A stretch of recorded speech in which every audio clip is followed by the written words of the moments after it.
법인차가 하나 있는데 이거 신호 위반해가지고 과태료가 날라왔네 이거. 근데 이거 운전했던 직원이 오늘 퇴사했는데 아, 오늘 똥을 싸놓고 갔구나 이걸. 아씨, 선물 주고 갔네.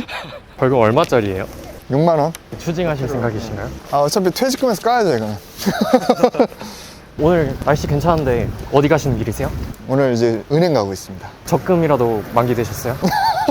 전 적금 같은 거 평생 들어본 적이 없고, 저희 그 논현동 두 번째 공동투자 프로젝트를 하는데 거기 이제 또 대출을 받아야 돼서 대출을 알아보러 가고 있습니다. 일단 차 탈까요?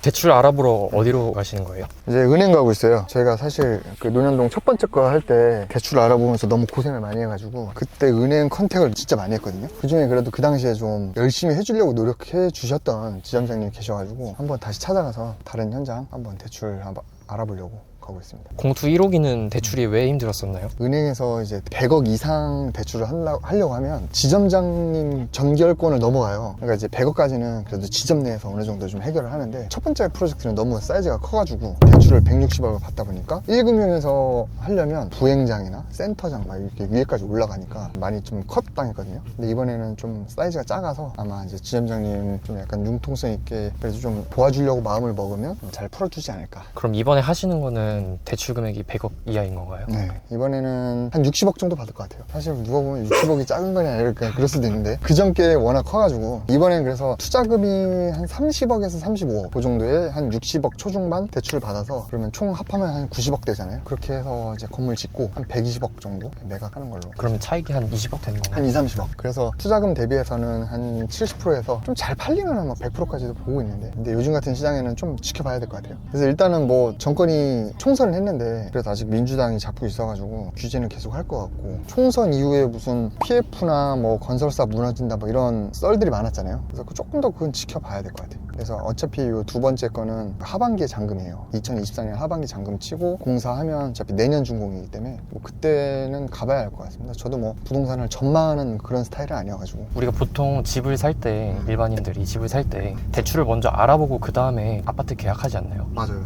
건물을 살 때는 조금 그 절차가 다른가요? 건물 살 때도 어느 정도 대출 알아보고 사는 건 있어요. 근데 그건 일반인이고 저는 2반인이니까. 3반도 있나요? 손오반? 그만하세요.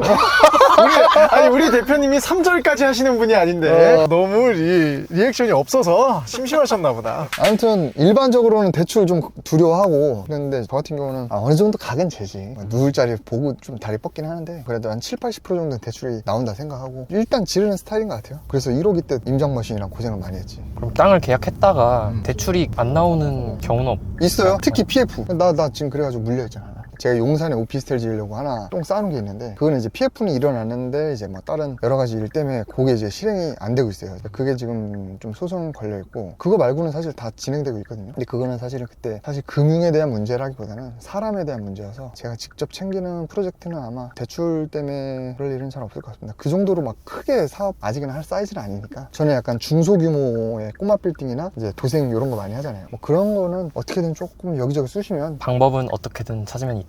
만들어야죠. 근데 뭐 방법이 전혀 없는데 시작하진 않고, 이게 경험이지 않을까 싶습니다. 일단 가서 지점장님 여자분인데 성격이 좋아요. 좀 도와달라고 읍소하러 한번 또 가보시죠. 대표님 지금 한 미팅 30분 하고 오신 것 같은데 네네. 어떤 얘기 하셨어요? 옆에서 다 들어놓고 뭘 어떤 얘기 대출 받는 거 그때 닥쳐가지고 하면 좀 급할 것 같아가지고 미리 좀 물어보러 왔어요. 그래서 저희 재무제표랑 사업자 등록증이랑 주주 명부, 그 다음에 지금 이미 첫 번째 프로젝트를 하고 있으니까 그거에 대한 것까지 다 공유를 한 다음에 하반기에 대출을 일으키려면 미리 뭘 준비해야 되냐 이런 걸 좀 자문을 얻고, 여기서도 뭐 적금 좀 들어놓으래. 예금이랑 적금 뭐 펀드 이런 것도, 제가 대표니까 대표 연대보증도 좀 중요해서 그런 것도 좀 들어주고, 그리고 이제 저희가 자산이 100억대가 넘어가지고 여러분 부채도 자산입니다.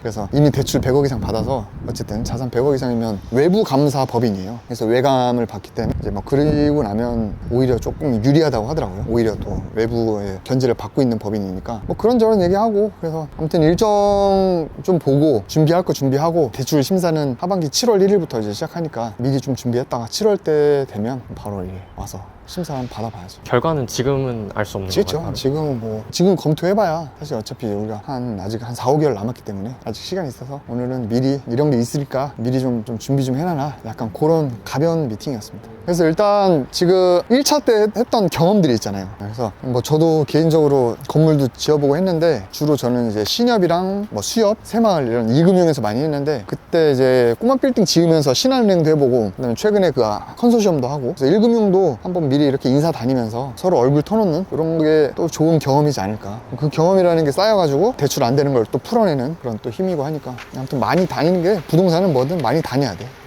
일단 차를 탑시다. 그러면 오늘 은행 다녀왔는데 그 다음에 또 해야 될 절차가 있을까요? 잔금 치기 전에 제일 중요한 게 이제 인허가죠. 그래서 잔금 치기 전에 결국에 이제 건축 설계, 그다음에 이제 해체, 건물 부시는 거, 그다음에 굴토심이, 그 이제 인허가 미리 준비하고, 그다음에 이제 금융이죠. 금융이 지금 갔다 오는 거, 은행. 두 가지가 사실 준비하고 제일 큰데, 그래서 잔금 치기 전까지는 일단 인허가만 신경 쓰면 될 것 같아요. 인허가가 정확히 어떤 거죠?